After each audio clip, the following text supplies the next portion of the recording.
I want to go now to the chief economic advisor to Allianz, and that's Mohamed El-Erian, who joins us this morning from Cambridge, England. Good morning to you. Good morning, Margaret. In this country, we saw yet another high, a 40-year high in inflation. It's the Fed's job to control that, and the Fed chief has some big decisions this week. What are you expecting? Well, he doesn't have an easy decision. As you said, inflation is high and will go higher because of what's happening in Ukraine. And basically, he's got to make a choice: hit the brakes, regain credibility, but risk a recession, or tap the brakes, and we have an inflation problem going into next year. We are here because the Fed is very late and has no good policy options available anymore. No good policy options. You're expecting what kind of rate hike, and what is the risk of recession at this point? Goldman Sachs, I know, up their forecast to at least a 20% chance of a recession in the United States. Yes, and they are thinking that we're going to get 7 hikes this year. I don't think we will get 7 hikes. I don't think this economy can support 7 hikes. And if we do get 7 hikes, we will go into recession. That's the cost of being late. I suspect that what we'll hear on Wednesday, Margaret, is a 25 basis point rate hike. We will hear that more are on the way, and we will hear that they will also contract what has become a 9 trillion balance sheet. We are in this absurd situation that last week, when we got the 7.9% inflation print, the Fed was still putting liquidity into this economy. That just gives you a feel for how misaligned policy has been. Well, Mohamed, you've been a critic for some time. The White House this week is calling inflation a Putin price hike. But you were on this program back in December talking about how serious inflation was. Where does the responsibility for this lie exactly? So it lies in the circumstances. It lies in the Fed being late and mischaracterizing inflation. Till the end of November, they were calling it transitory. But also, to be fair to the administration, there will be a Putin inflation component. I estimate that at 7.9%, we will probably get very close or above 10% before we come down. And that difference will be all because of the disruption that Putin's war imply for commodity prices, supply chains, and shipments. Double-digit inflation. When do you think we will see that? I mean, people are really feeling it now.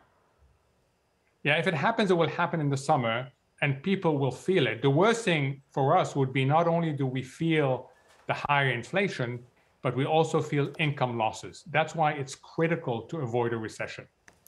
We can't avoid stagflation, lower growth, higher prices, but we certainly can avoid a recession, and we can bounce back quickly. As we said, I mean, it is the Fed's job to control inflation.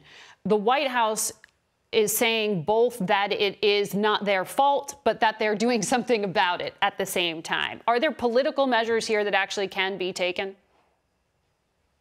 There are, and they're stuck in Congress. You can do more to increase labor force participation so that wage pressure comes down. That's about childcare. That's about easing people's way back into the labor force. You can do more to enhance productivity, and you can do more to remove supply bottlenecks. The administration has policies. Lots of them are stuck in Congress right now. You know, when you talk about supply chain bottlenecks, we have to remember we are coming out of this global pandemic, and just overnight we're seeing headlines that local authorities in Shenzhen, China have imposed a new lockdown there due to a COVID outbreak. This is a major manufacturing hub for the rest of the world. I don't want to overstate this, but how concerned should we be about this as a factor? We should, because China is sticking to its zero COVID policy at a time when Omicron makes that policy very hard to implement. So they will have sequential lockdowns that will have spillovers to us. We can be a good house, but we're living right now in a really tough neighborhood. And that's why it's really important to respond quickly. We can't fall behind again on policies. Again on policies. Okay. So that's up to the Fed. But when we look ahead for the year, the Treasury Secretary is already saying we should expect 12 months of inflation. when can we play catch up there and bring prices back down? Or are these tools really out of the hands of policymakers at this point?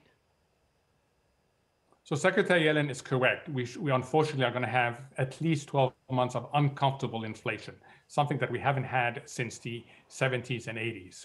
And that's going to be especially problematic for the more vulnerable segments of our society. It hits food and gas particularly hard.